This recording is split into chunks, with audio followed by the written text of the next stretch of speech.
Tanjung Jebul, darahnya habis ini kumpul. Saya tapi merakyat jam begini. Pak Haji mantap.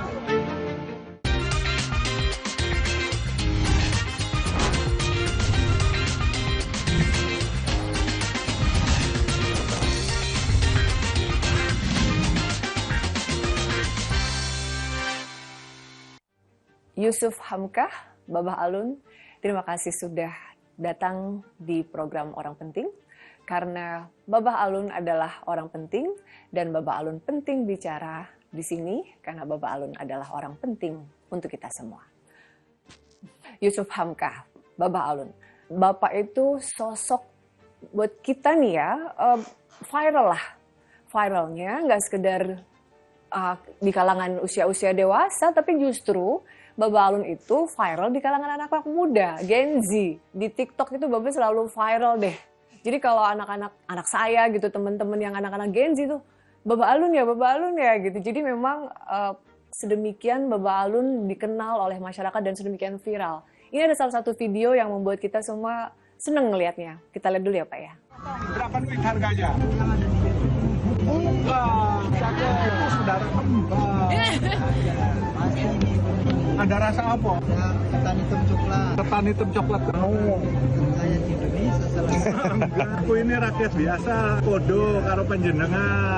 Saya tapi merakyat jam begini. Apa ya namanya, saya sampai lupa loh. Yang punya jalan tol ini beli. Bukan, yang punya jalan tol itu pemerintah. Aku ini cuma ngelola, boleh. Mau makan es? Ayo, tak traktir. Boleh. Jalan.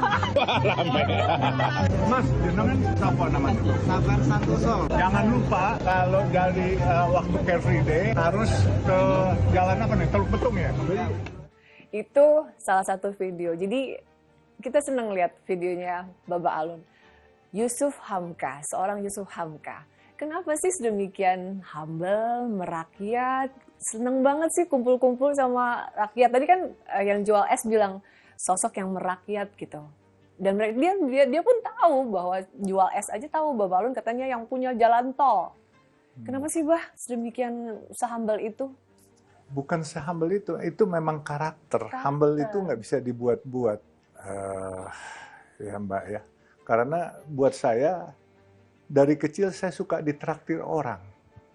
Jadi disawer sama orang. Dan dari kecil kami kan juga bukan keluarga mampu, gitu kan.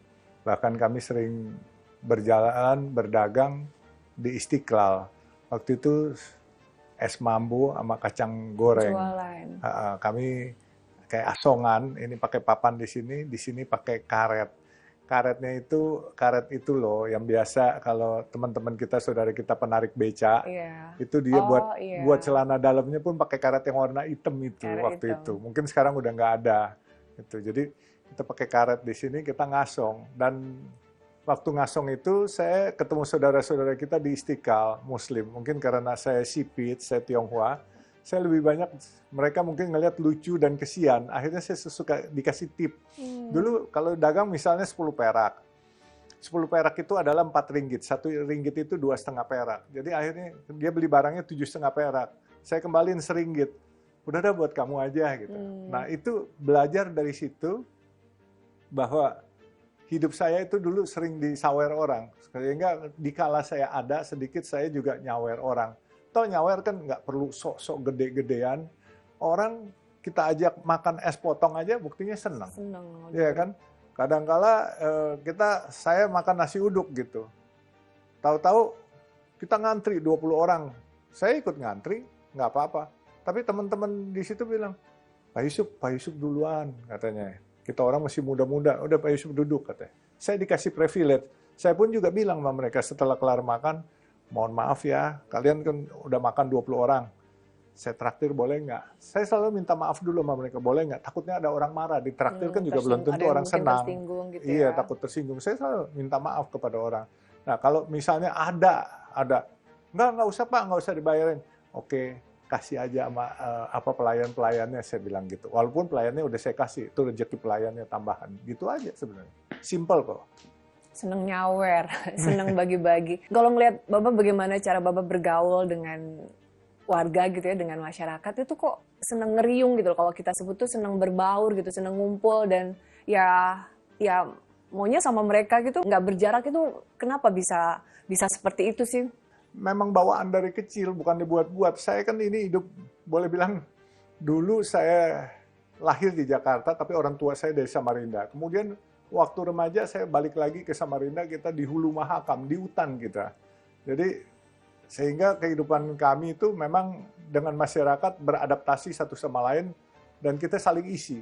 Nggak ada itu di kampung-kampung dulu, kampung damai di Hulu Mahakam, di Samarinda, saudara-saudara kita, orang Kutai, orang Dayak, orang Banjar, orang Bugis, semua kita bersatu, nggak ada masalah. Dan bahkan dulu masih saya belum Muslim, dan kita bisa bersahabat baik, dan nggak ada berasa diskriminasi antara agama atau apa, nggak ada, semua bersatu. Makanya saya bilang, kalau orang masih berpikiran bahwa beda agama, beda etnis, terus kita bukan saudara, menurut saya ini sangat picik. Karena kita kalau sama anak kucing aja kita sayang, kita suka kasih makan. Masa sama anak manusia kita nggak bisa saling sayang?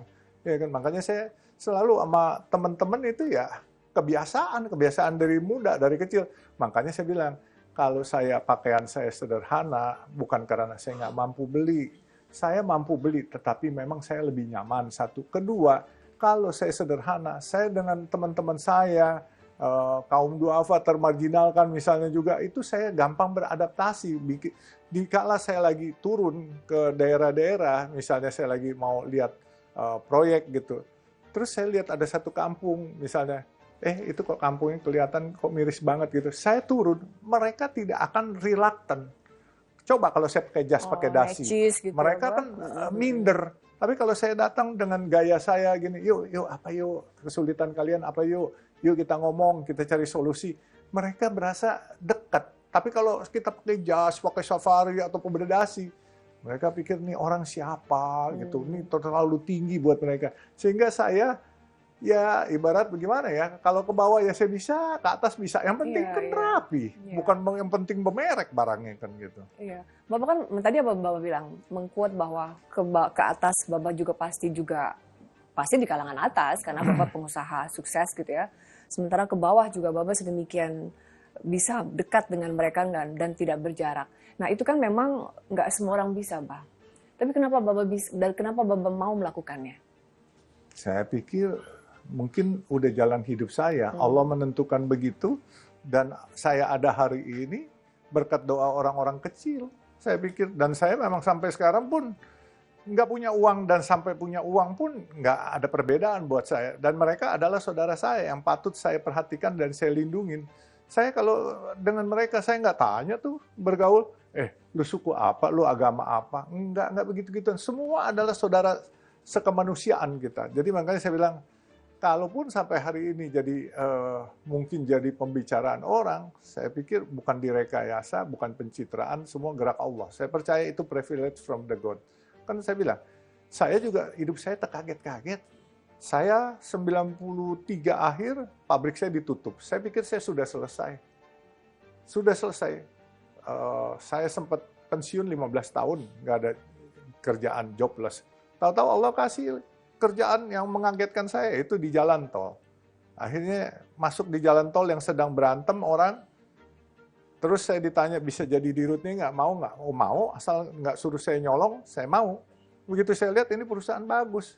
Perusahaan bagus, saya minta mau. Ya Allah, kalau engkau berkenan, aku kepengen punya perusahaan ini. Allah kasih jalan. Dan saya alhamdulillah, saya punya sebagian saham di sana, jadi pemilik. Itu pun ya bikin saya terkaget-kaget juga. Sampai kadang-kala saya suka cubitin tangan saya. Nih, pukul-pukul kok. Mimpi nggak sih saya? Mimpi nggak sih saya? Saya kadang-kala suka berasa mimpi gitu. Apa yang saya kepengen, Allah selalu bantu merealisasikan gitu. Apa yang saya impikan, selalu realisasinya dibantu. Dan saya pasti yakin ini bukan karena kepintaran saya. Semua itu pemikiran datang, saya sekolah nggak tinggi, saya cuma sampai SMA. Pemikiran itu datang karena Allah ridho. Itu aja saya percaya. Nah, tapi iya, dibalik tadi, saya nanti mau menggali yang lebih dalam soal ini. Tapi yang saya tuh memang kami masih amazed gitu dengan Babah yang sedemikian bisa mudah gitu. Ada juga video nih yang Babah kita lihat bahwa bagaimana Babah sangat mudah berbaur dengan masyarakat. Kita lihat. Cuma punya 10.000, gimana ya? Apa-apa. Nggak apa-apa. Kayaknya nggak asing nih. Asing, nggak asing, orang asing.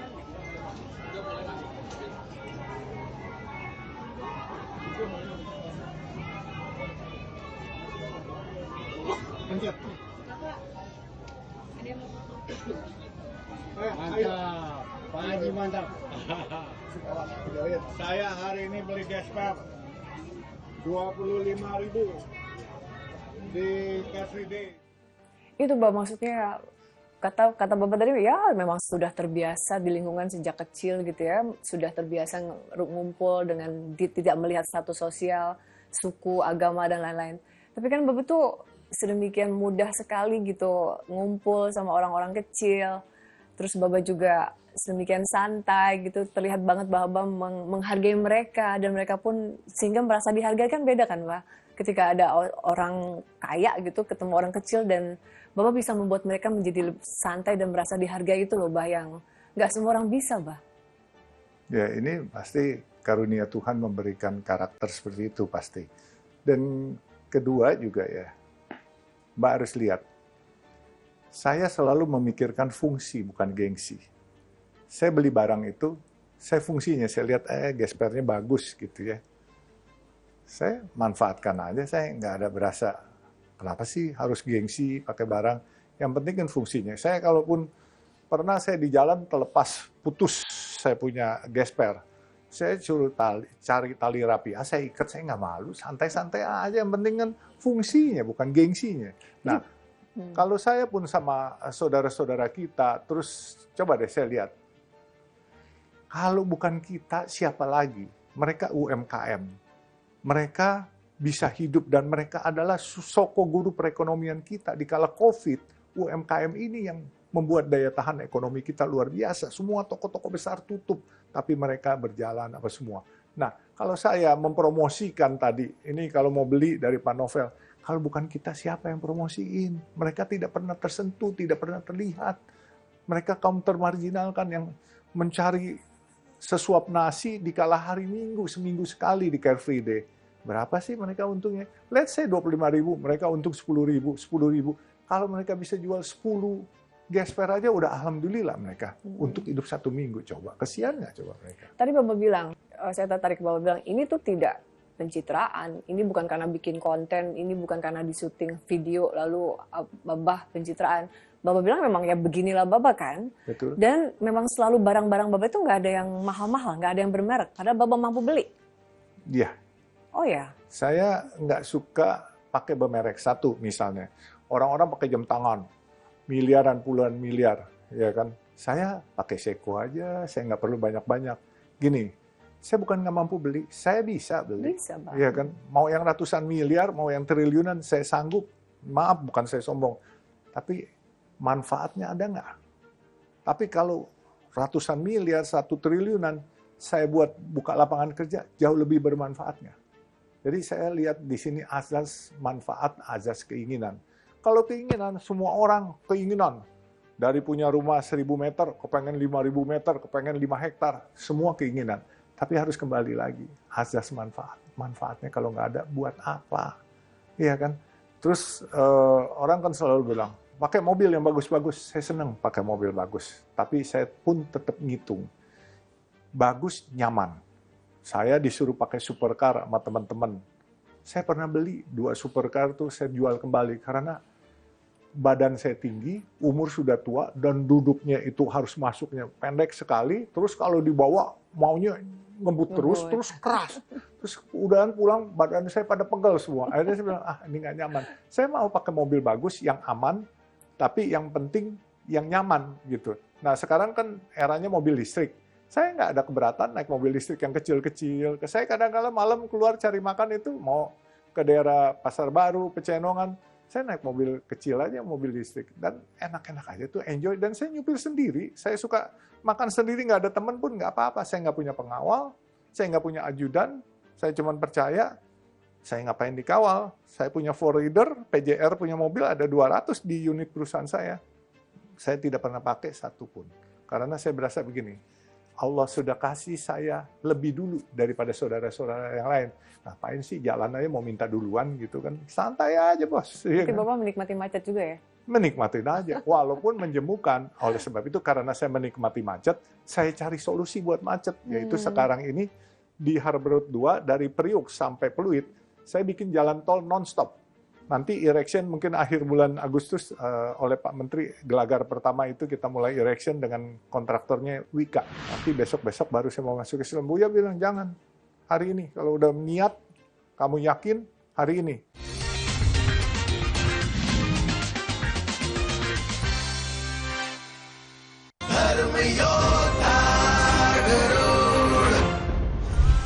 Demi menembus dosa, Garut pun menerima hukuman tersebut. Ini kesempatan terakhir. Rasa dengki kian membara pada Ratu Kadru. Bagaimana Garut dapat menghadapi hukuman sang ratu? Rasa iri kepada Bibi Kadru. Saksikan Dark Yoda Garut setiap hari pukul 8 malam. Hanya di Garuda TV.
Nikmati akhir pekan ceriamu sambil belajar, bermain, dan bernyanyi dengan gembira.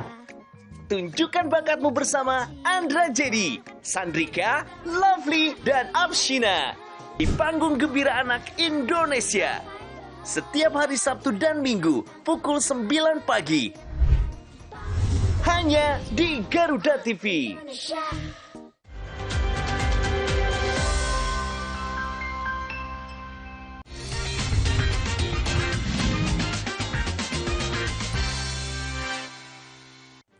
Bapak itu kan tadinya nama Bapak adalah Alun Yosef. Betul. Terus lalu Bapak berubah menjadi Yusuf Hamka. Cerita dong Bapak, cerita gimana kemudian Bapak jadi anak angkatnya Buya Hamka dan gimana ceritanya dari nama itu menjadi kemudian Ya. Yusuf Hamka.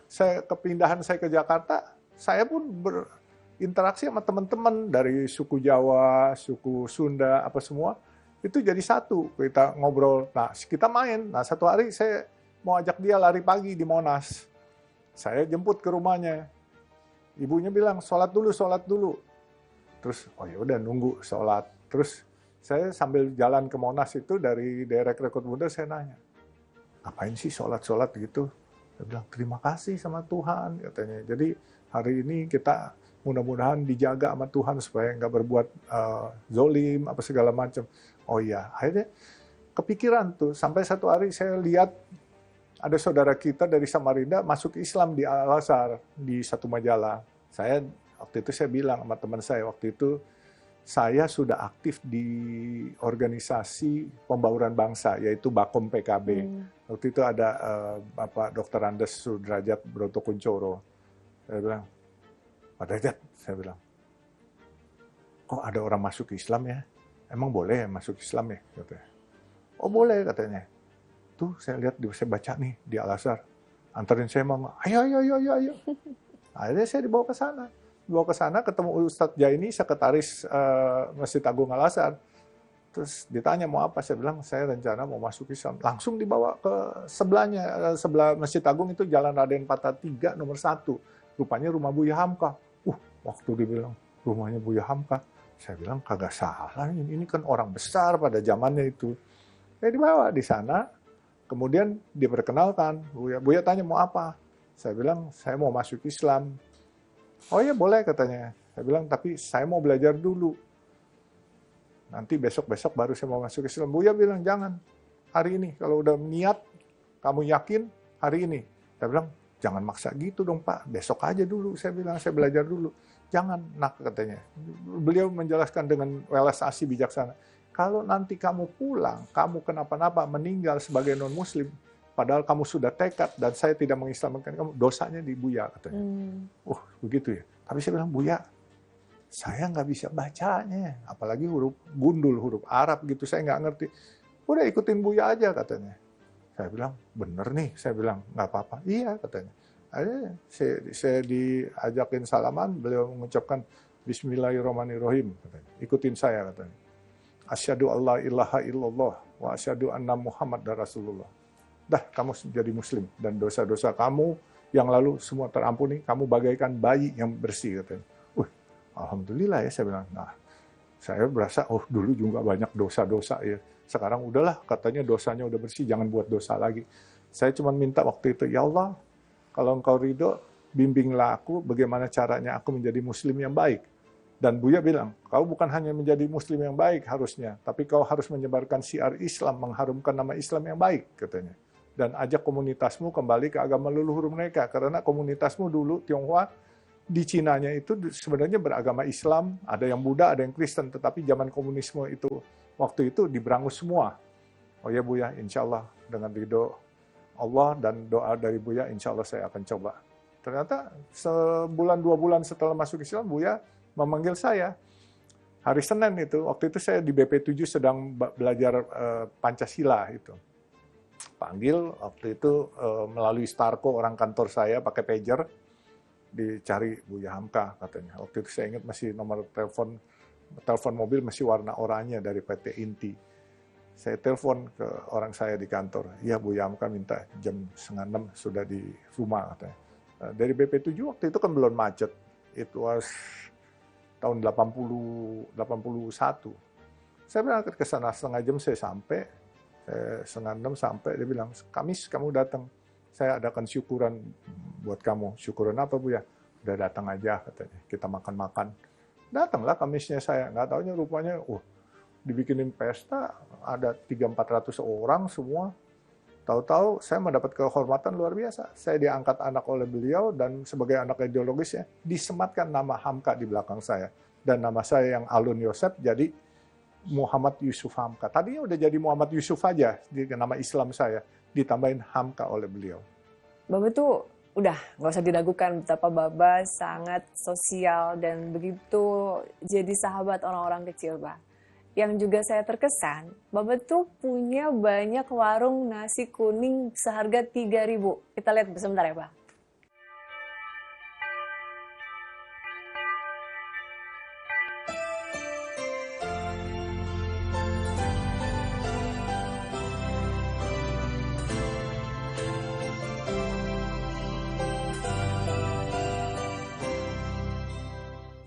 Nah, Mbak, ini kan sudah banyak tempat ya, Mbak ya. Dan saya lihat tuh ngantri panjang gitu, nasi kuningnya kayaknya menggoda sih, Mbak. Saya pengen juga tuh belum nyobain. Kenapa sih, Mbak, buka nasi kuning warung Rp3.000 dan kayaknya lauknya banyak gitu? Kayaknya rugi kan, Mbak? Secara matematika kalau kita berpikir dagang manusia dengan manusia pasti rugi, tapi kita kan berdagang dengan Tuhan. Jadi menurut saya berdagang dengan Tuhan secara materi pasti rugi. Tapi secara spiritual saya percaya bahwa saya untung banyak. Bahkan saya belum bisa banyak mengambil untung yang lebih karena keterbatasan teman-teman banyak mau ikut sponsor sehingga saya punya sadako belum cukup sehingga saya belum bisa menimba lebih banyak keuntungan dari Tuhan itu. Jadi terus waktu itu saya 2012 mendadak ditunjuk jadi direktur utama Citra Marga. Nah, disitulah bulan puasa saya bikin lagi dengan porsi yang lebih besar, 1.000 porsi setiap bulan puasa saya bikin. Terus sampai 6 tahun Sudah umur saya pas 60 tahun waktu itu 2017 Desember. Saya terus bilang sama teman-teman di kantor itu dengan manajer, saya 2018 ini saya nggak mau kasih makan orang gratis lagi di bulan puasa saja. Jadi Bapak maunya bagaimana? Saya mau setiap hari, bukan di bulan puasa pun kita kasih makan orang. Gratis Pak? Enggak, saya bilang. Terus kalau nggak gratis, nggak, jual, saya bilang. Jual Pak. Jual dia bisa beli dari warung setempat. Oh jualnya murah, saya bilang. Warung setempat berapa? 10.000 Pak katanya. Ya udah kita jual 3.000. Nanti pakai catering Pak? Enggak. Terus masak sendiri Pak? Enggak. Kenapa nggak masak sendiri Pak? Lebih murah Pak katanya. Jadi Bapak subsidinya nggak banyak-banyak. Misalnya jual 3.000 kita. Bapak masak mungkin cuma 5.000, jadi subsidi 2.000. Nah itu matematika manusia dengan manusia bisnis. Saya mau berbisnis dengan Allah, saya bilang. Gimana? Beli 10.000 dari warung setempat. Kita jual 3.000, kita subsidi 7.000. Nggak rugi Pak. Nah kalau udah masalah untung rugi, lu bisnis manusia sama manusia. Tapi kalau manusia dengan Tuhannya, udah nggak pakai untung rugi.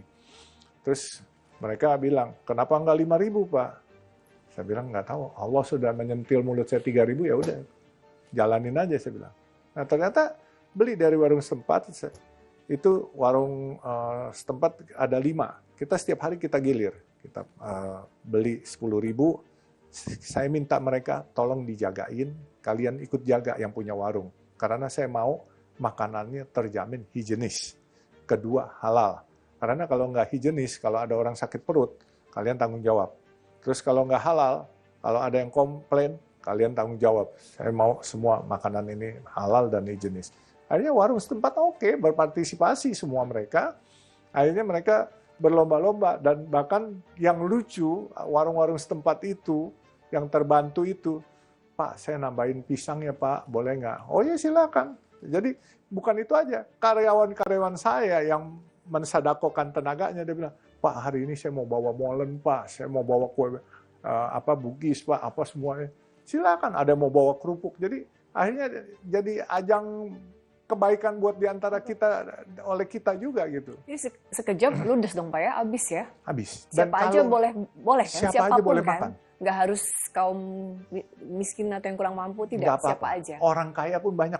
Oke. Orang kaya banyak. Dan memang real bayar 3.000. Bayar 3.000. Dan kadang kala ada yang bayar 5 juta.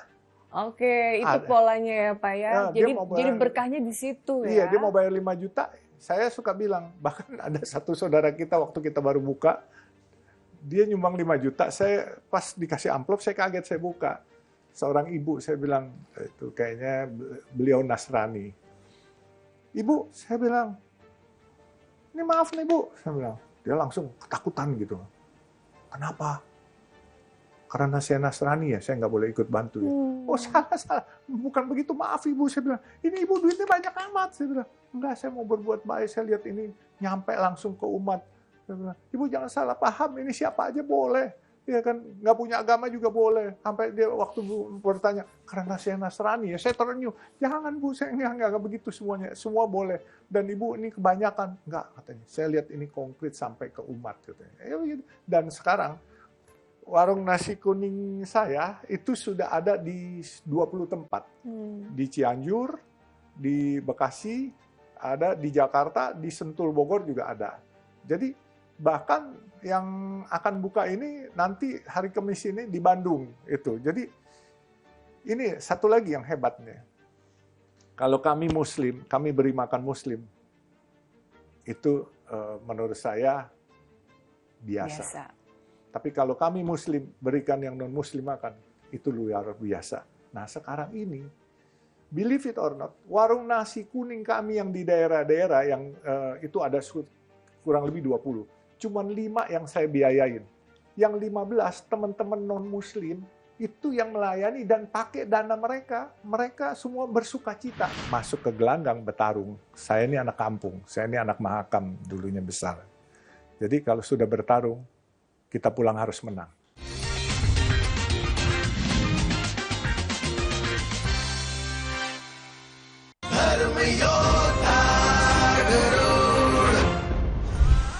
Demi menembus dosa, Garut pun menerima hukuman tersebut. Ini kesempatan terakhir. Rasa dengki kian membara pada Ratu Kadru. Bagaimana Garut dapat menghadapi hukuman sang ratu? Rasa iri kepada Bibi Kadru. Saksikan Dam Yoda Garut setiap hari pukul 8 malam. Hanya di Garuda TV.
Nikmati akhir pekan ceriamu sambil belajar, bermain, dan bernyanyi dengan gembira.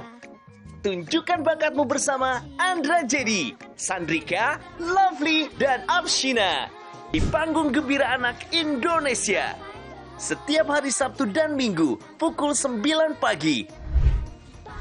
Hanya di Garuda TV.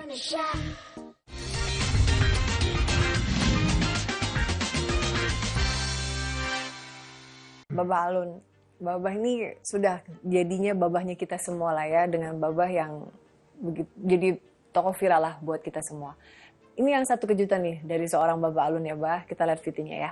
Saya kalaupun ditugaskan sebagai calon gubernur, ada beberapa nama yang menurut saya yang bisa menemani saya, yaitu Saudara Budi Jiwandono, Budiman Sujatmiko, atau Marwar Sirait, itu juga cukup baik. Tapi kalau ada dua tokoh agamis yang menurut saya kalau saya didampingi jauh lebih bagus. Satu, Wakil Ketua Umum PBNU, yaitu Habib Hilal. Kebenaran memang guru saya dan saya juga bendahara di NU. Dan satu lagi sahabat baik saya ya, yang tentunya seorang kiai yang nasionalis, yaitu Ustadz Dasaat Latif. Itu. Nah, Bah, ini kita mau cari gubernur baru nih DKI Jakarta. Tiba-tiba ada nama nih, selain yang sudah kita kenal selama ini, ada seorang Babah Alun yang akan mewarnai kancah di Pilgub DKI Jakarta. Bah, memang mau jadi gubernur DKI? Saya jujur mimpi aja enggak. Tapi kalau memang Allah berkehendak, warga meminta, saya pasti nggak pernah tinggal gelanggang. Apalagi untuk nusa dan bangsa yang sangat saya cintai ini. Perjuangannya akan berat loh, Bah. Saya paham. Tapi kalau Allah ridho, yang berat pasti akan jadi ringan. Kalau dia nggak ridho, yang ringan akan jadi berat. Tergantung. Makanya Allah ridho, rakyat mau, pasti kun fayakun mudah. Tapi kalau enggak, ya sulit. Bah, Bapak yakin Bapak bisa menang, mengalahkan. Sekarang kan kita tahu ada nama-nama yang sudah pernah sebelumnya jadi gubernur, ada Anies Baswedan, lalu ada juga Ahok yang akan juga ikut maju di Pilgub DKI. Sekarang ada Babah Alun, juga salah satu nama yang juga ramai dibicarakan. Bapak siap bersaing dengan mereka? Gini, kalau menang kalah urusan Allah. Tapi kalau memang saya sudah disiapkan, diminta untuk maju, tentunya mereka tuh kawan saya semua. Pak Ahok teman saya, Pak Anies juga teman saya. Dan saya, kalaupun harus ikut kompetisi, saya akan mengajak Pak Ahok, Pak Anies, yuk sama-sama kita bergandengan tangan, kita bertanding untuk bersanding, ya, bersaing dengan yang baik, tidak menyerang pribadi-pribadi, tetapi kita bicarakan program. Dan saya selalu bilang, saya ini ibarat kunci Inggris. Kunci Inggris ini dipakai baut 10, baut 8, baut 5, baut 3 pun bisa untuk buka baut itu. Jadi, kalaupun kami jadi pemenang, tolong nasihati kami. Kalau kami yang kalah, kami siap jadi penasehat mereka-mereka. Jadi, kalau sudah disuruh masuk ke gelanggang bertarung, saya ini anak kampung, saya ini anak Mahakam dulunya besar. Jadi kalau sudah bertarung, kita pulang harus menang. Soal kalah atau menang, Allah yang menentukan, tapi kalau sebagai manusia, saya pasti mau menang. Tapi kalau bertarung, saya juga nggak GR. Saat ini survei belum terjadi, partai koalisi belum terbentuk.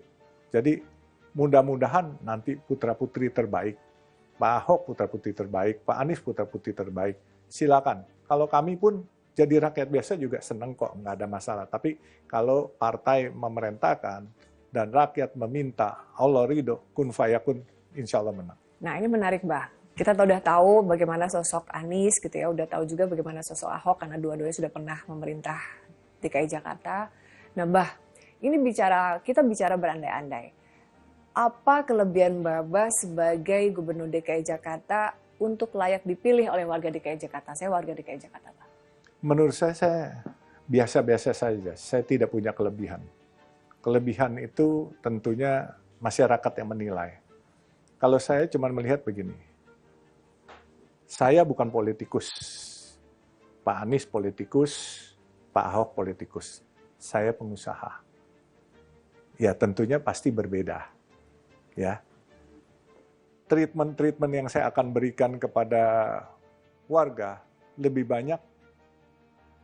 Apa yang saya akan lakukan, saya sudah melakukan. Warga mendapatkan makan subsidi sudah 6 tahun 6 bulan dari saya. Saya melakukan ini bukan untuk pencitraan, untuk jadi gubernur. Mimpi pun enggak. Kalau saya mau, kemarin saya sudah disuruh nyalek. Waktu 2019 pun disuruh nyalek. 2024 disuruh nyalek oleh Pak Erlangga. Saya nggak mau. Cuman begitu ada kebutuhan partai saat ini, dan ternyata figur yang ada ini dikatakan internal survei dari partai, bahwa ini banyak yang minta untuk saya maju jadi gubernur. Saya sebenarnya berpikir jadi wagub aja udah privilege, ya kan? Tapi ternyata disuruh maju jadi gubernur, buat saya hari itu bilang, saya nggak bermimpi ini. Tapi dia bilang, ini Jakarta membutuhkan sesuatu yang baru. Jakarta sudah merasakan kepemimpinan Pak Anies, sudah merasakan kepemimpinan Pak Ahok. Tetapi yang pengusaha murni, Jakarta belum pernah merasakan. Jadi Jakarta mempunyai kebutuhan untuk yang berani mengeksekusi cepat, dan figur yang sudah melakukan, bukan akan melakukan. Saya sudah melakukan. Saya buat sekarang mengurai kemacetan Tanjung Priok ke Pluit, yang mana logistik banyak truk kontainer yang dari Priok biasa terhambat di jalanan Ancol bisa sampai 1 jam. Saya akan buat itu nanti jadi 10 menit, karena saya bikin jalan di atas yang sudah ada, yaitu double decker, dari Priok sampai Pluit 9,7 kilo. Itu berarti akan makan 10 menit paling. Ya kalau jalannya agak pelan, 15 menit. Daripada sekarang jalan 1 jam, 1 jam setengah, stuck dan melelahkan, menguras bahan bakar, menguras energi kita juga semua. Jadi mudah-mudahan kita doakan, Agustus akhir ini kita akan erection gelagar pertama. Dan selanjutnya insya Allah tahun depan jadi. Nah setelah tahun depan jadi, saya akan bikin Plura, yaitu Pluit Bandara, 12 km lagi itu. Jadi nanti kita kan sekarang kalau mau ke bandara, di dekat PIK itu semua sudah stuck. Macet itu Lama. semua. Nanti kita akan bikin di pinggir jalan lagi, double decker lagi. Kita sampai ke airport semua nyaman, sampai ke PIK 1, PIK 2, semua kita bikin connection-nya semua. Ya saya sudah melakukan. Ya mungkin kalau kelebihannya, teman-teman mungkin belum melakukan, belum pernah bikin jalan tol. Tapi teman-teman juga punya kelebihan. Teman-teman sudah pernah memerintah, saya belum pernah memerintah. Nah, makanya sebenarnya saya lebih pas sebenarnya Saya ini orang kerja. Jadi lebih pas saya nih jadi penasehat. Kalaupun mau disuruh jadi pejabat, jadi orang kedua aja deh. Tapi kalau jadi orang ke-1, saya kepengen banyak kerja. Saya bukan banyak memerintah. Merintah itu gampang kok. Tapi untuk melaksanakan, merealisasikan satu perintah itu susah. Saya tuh mesti percaya bahwa kalau saya ahli bikin boneka misalnya ya, saya harus yang bikin. Jadi boneka matanya pas, hidungnya pas atau apa. Saya tuh kalau sudah kerja, saya kepengen perfeksionis. Sama, kalau saya bikin jalan tol ini, saya hari-hari saya monitor. Sudah sampai di mana, bagaimana. Saya bilang, bahannya harus yang kuat. Yang anti gempa sampai 10 skala Richter. Jangan nyolong bahan, jangan apa. Karena ini, walaupun manusia tidak tahu, tapi kalau sampai ada orang akibat dari jalan tol yang tidak baik, terus ada kecelakaan, kita seumur hidup ini susah dan di neraka pun diseksa kita. Saya udah bilangin orang-orang saya, jangan sampai nyolong bahan, jangan sampai cari murah. Kita mahal nggak apa-apa. Sebagaimana kita buat di jalan tol Cisumdawu, 62 km. Targetnya angkanya adalah 8,2 triliun, sekarang 11 triliun. Kita bengkak 30%. Mereka bilang, Pak ini berdarah-darah, kita rugi. Nggak apa-apa rugi, saya bilang. Tapi kita bangga bahwa kita untung. Untungnya apa Pak katanya? Kan belum kelihatan. Coba, sekarang 11 triliun, kalau hitung bunga yang harus dibayar dari bank, itu 110 miliar per bulan. Kami pendapatan cuma 1 miliar satu hari, cuma 30 miliar per bulan. Bayar bunga pun nggak sanggup, tapi kami saling subsidi silang. Tapi saya bilang, kekayaan, kebahagiaan yang kami dapat adalah kita telah membuat desa-desa yang terisolir, yaitu semacam desa Cimalaka, Pase, Congeang, menjadi kota-kota baru yang walaupun skupnya kecil, itu kota-kota baru menjadi tujuan wisata.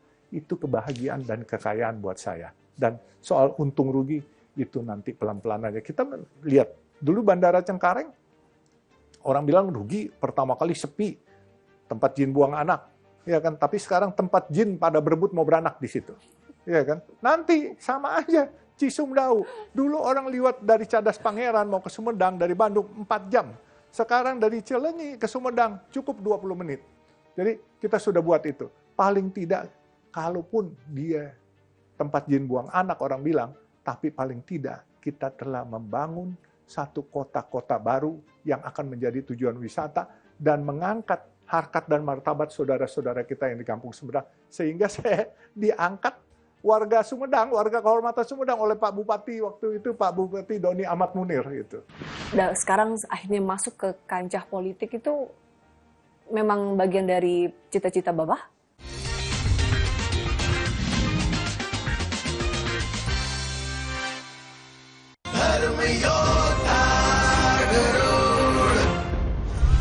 Demi menembus dosa, Garut pun menerima hukuman tersebut. Ini kesempatan terakhir. Rasa dengki kian membara pada Ratu Kadru. Bagaimana Garut dapat menghadapi hukuman sang ratu? Rasa iri kepada Bibi Kadru. Saksikan Dam Yoda Garut setiap hari pukul 8 malam. Hanya di Garuda TV.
Nikmati akhir pekan ceriamu sambil belajar bermain, dan bernyanyi dengan gembira.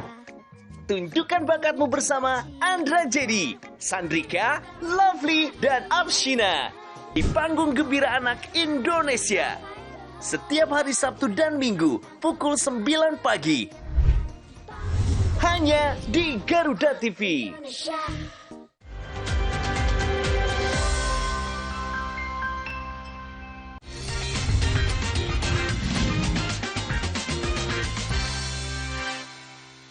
Program Babak Alun begitu nanti kalau biar dipilih oleh warga Jakarta, apalagi Bah? Ya, soal dipilih warga Jakarta itu pasti saya tidak mempromosikan diri saya hebat, enggak. Saya anak sekolah, saya cuma sampai SMA. Saya bukan sarjana.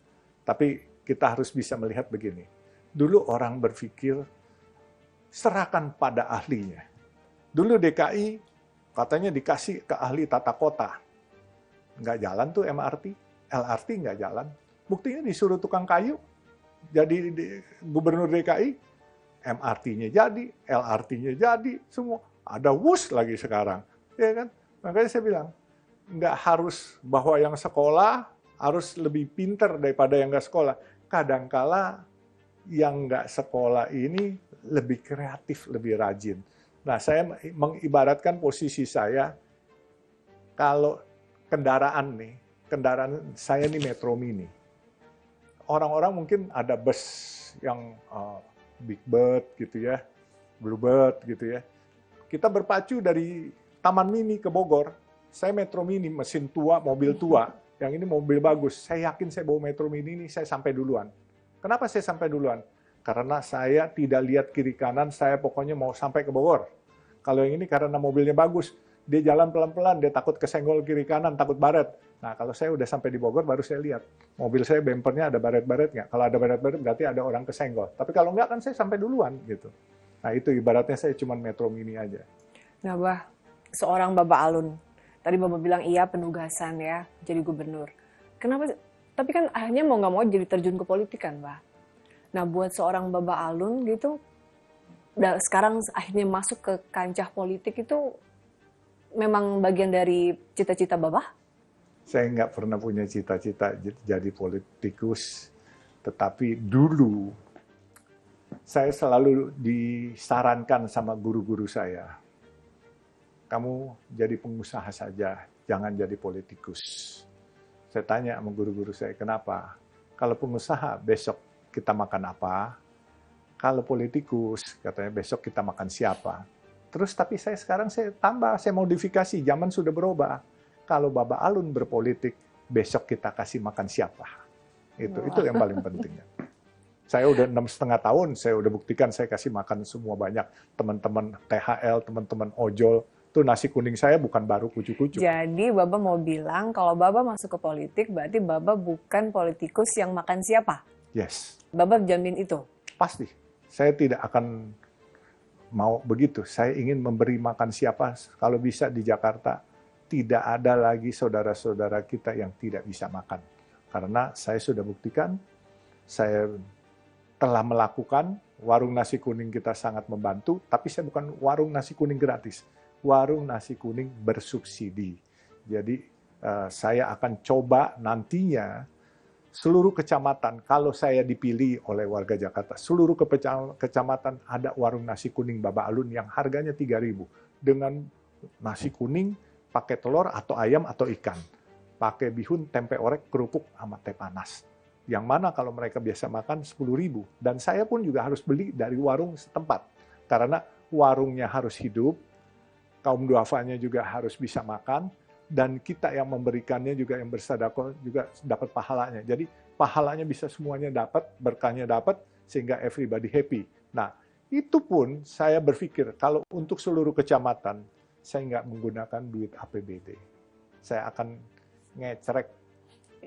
Ngecrek kayak itu di masjid. Masjid biasa orang ngecrek, buka kaleng gitu. Saya akan ngecrek ke teman-teman pengusaha.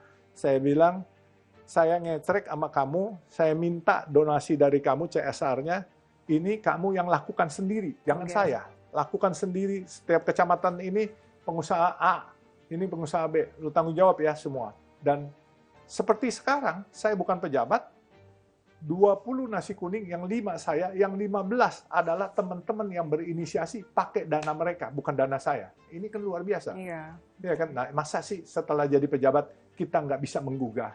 Ini untuk kepentingan kita semua. Karena dikala ada warga yang kelaparan, pasti berdampak kepada Kamtibmas. Tapi kalau ada warga semuanya kenyang, kalian berinteraksi, ada apapun kalian dijaga oleh rakyat setempat.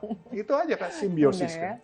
Bah, karena Bapak milih Gen Z, ini ada pertanyaan dari beberapa Gen Z ya, Bah. Kita lihat ya, Bah.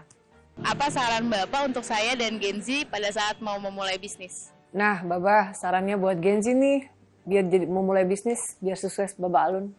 Ya, sekarang kalau mau mulai bisnis, semua bisnis itu nggak kucuk-kucuk datang. Ya, bisnis itu sesuatu yang sulit. Kita harus mulai bergaul dengan orang-orang bisnis. Sehingga kita tahu pola pikir bisnis itu apa. Kalau kita bergaulnya sama orang politik, kita nggak akan ketemu. Nah, makanya saya bilang, bergaullah dengan orang-orang bisnis kalau mau jadi pengusaha. Jadi kita tahu pola pikir. Pola pikir mereka 1 tambah 1 bukan 2, tapi 1 tambah 1 sama dengan 11. Yaitu bagaimana mengkapitalisasi duitnya. Duitnya misalnya 10.000, besok harus menjadi paling nggak 11.000 atau 10.500. Itu yang harus kita pikirkan. Dan juga pola hidup, lifestyle kita juga harus berubah. Kalau mau jadi pengusaha, kita nggak boleh langsung begitu kita hari ini dapat rezeki 10.000, kita belanjain 5.000. Salah pola pikir begitu. Kalau kita hari ini dapat 10.000 misalnya, belanjain aja 200 perak. Yang lain tabungin. Nanti buat modal lagi. Atau buat kalau kebutuhan modal dikala lagi paceklik, kala pandemi, karyawan-karyawan harus dibayar, jadi kita tetap bisa bayar dari hasil yang kita tabungan. Tabungan ini kan juga menghasilkan interest gitu, bunga atau apa, sehingga bisa bunganya juga bisa buat bayar itu. Jadi kalau jadi pengusaha itu harus hemat pangkal kaya. Kan dulu udah diajarin pepatah waktu muda, hemat pangkal kaya, iya kan? Jadi ya pakai pola yang tradisional aja yang tua. Jangan sok-sokan gengsi makan biaya. Jangan baru dapat untung 1 juta, traktir makan 1 juta buat teman supaya kelihatan hebat. Jangan, bos, gengsi makan biaya. Yang penting fungsinya makan traktir sesuai. Kita dapat 1 juta, paling 10.000, yuk traktirnya teman-teman saya 10.000, beliin gorengan aja kalau perlu. Dia bilang pelit, masa bodoh, iya kan? Berarti nggak mau milih nih, Pak, gubernur atau presiden tadi?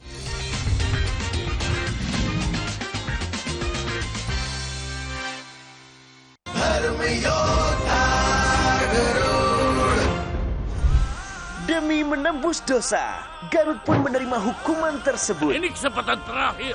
Rasa dengki kian membara pada Ratu Kadru. Bagaimana Garut dapat menghadapi hukuman sang ratu? Rasa iri kepada Bibi Kadru. Saksikan Dam Yoda Garut setiap hari pukul 8 malam.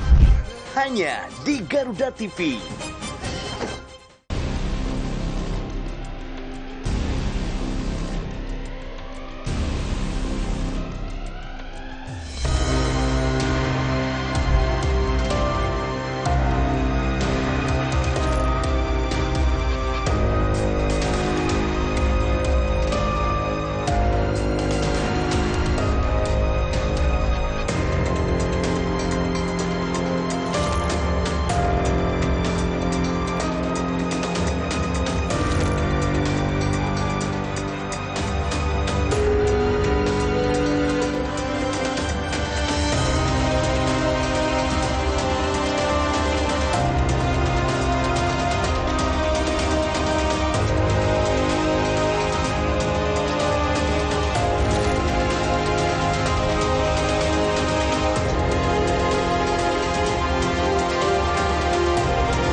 Nikmati akhir pekan ceriamu sambil belajar, bermain, dan bernyanyi dengan gembira. Tunjukkan bakatmu bersama Andra Jadi, Sandrika, Lovely, dan Abshina di panggung Gembira Anak Indonesia. Setiap hari Sabtu dan Minggu pukul 9 pagi. Hanya di Garuda TV.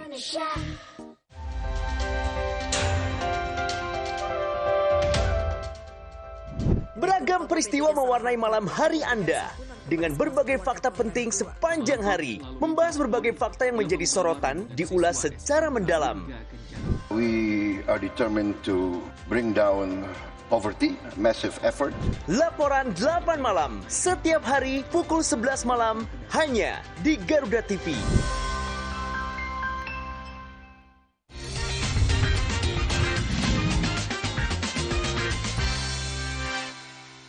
Berbuat baik itu capek, Bah. Bapak kenapa nggak capek-capek? Ngurusinlah masalah-masalah orang. Bapak nolongin orang itu kan capek, Bah. Kenapa sih? Tergantung. Kalau capek, semua capek. Kadangkala orang yang ditolong bahkan mengkhianati kita, itu ada. Tapi buat saya, menolong orang itu kan bukan semata-mata kita minta timbal balik. Kita ikhlas aja, ngalir aja. Jadi kalau soal capek, mengurus apa, saya begini loh. Kalau nolong orang, misalnya saya punya duit 10 juta.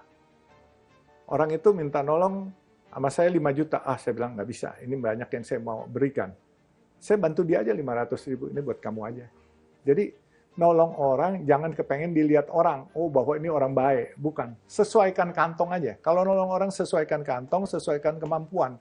Kalau enggak, nanti lebih besar pasak daripada tiang, nanti tekor bandar gitu kan.